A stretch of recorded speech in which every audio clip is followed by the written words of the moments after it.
Apple প্রায় বেশিরভাগ মানুষেরই একটি পছন্দের ফল। তাছাড়া কথায় আছে, রোজ একটি আপেল খাবার অভ্যাস আপনাকে ডাক্তারের থেকে দূরে রাখে। আর এর কারণ হচ্ছে আপেলে প্রচুর পরিমাণে উপকারী উপাদান থাকে, তাই আপেল খাবার স্বাস্থ্যের জন্য খুবই ভালো। তবে আপেল খাবার সময় দেখা যায় যে অনেকে এর খোসা ছাড়িয়ে খান, কেননা খোসার মধ্যে অনেক কীটনাশক প্রয়োগ করা হয় বলে। তবে আপনারা হয়তো এটা জেনে অবাক হবেন যে আপেলের খোসার মধ্যেও রয়েছে উপকারী নানান উপাদান। তাই আপেল খোসাসহ খাবার ফলে আপনারা নানান শারীরিক উপকার পেতে পারেন। তবে আপেলের খোসাকে বিষমুক্ত করার জন্য কিছুক্ষণের জন্য আপেলকে হালকা গরম জলে ভিজিয়ে রেখে 2-3 বার ভালো করে ধুয়ে নেবেন। এতে আপেল সম্পূর্ণভাবে বিষমুক্ত হয়ে যাবে। তো চলুন এবারে জেনে নিন আপেল খোসাসহ খাওয়ার ফলে কী কী উপকার হয়। আপেলের খোসা রয়েছে কোয়ারসেটিন নামক একটি অ্যান্টি ইনফ্লেমেটরি যৌগ, যা ফুসফুসকে অনেক রোগ থেকে রক্ষা করে। যারা প্রতি সপ্তাহে 5টি বা তার বেশি আপেল খান, তাদের শ্বাসযন্ত্র অন্যের চেয়ে বেশি ভালো থাকে।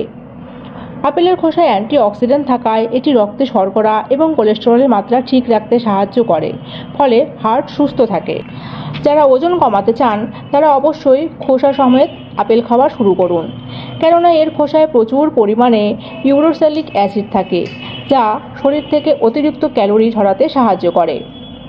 আপেলের খোসায় প্রচুর পরিমাণে ভিটামিন এ এবং সি থাকে এবং গড়ে একটি আপেলের 8 থেকে 4 মিলিগ্রাম পর্যন্ত ভিটামিন সি থাকে।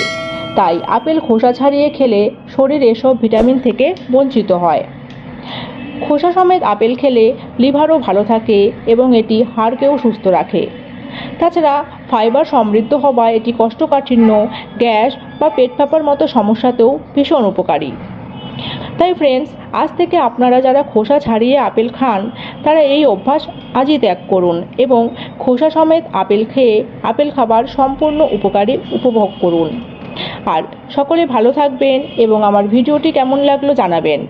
কোনো প্রশ্ন থাকলে অবশ্যই কমেন্ট বক্সে কমেন্ট করবেন। এছাড়া ভিডিওটি ভালো লাগলে লাইক করবেন এবং শেয়ার করবেন। আর আমার চ্যানেলটিতে এখনও নতুন থাকলে চ্যানেলটিকে অবশ্যই সাবস্ক্রাইব করবেন। সকলে ভালো এবং সুস্থ থাকবেন। ধন্যবাদ।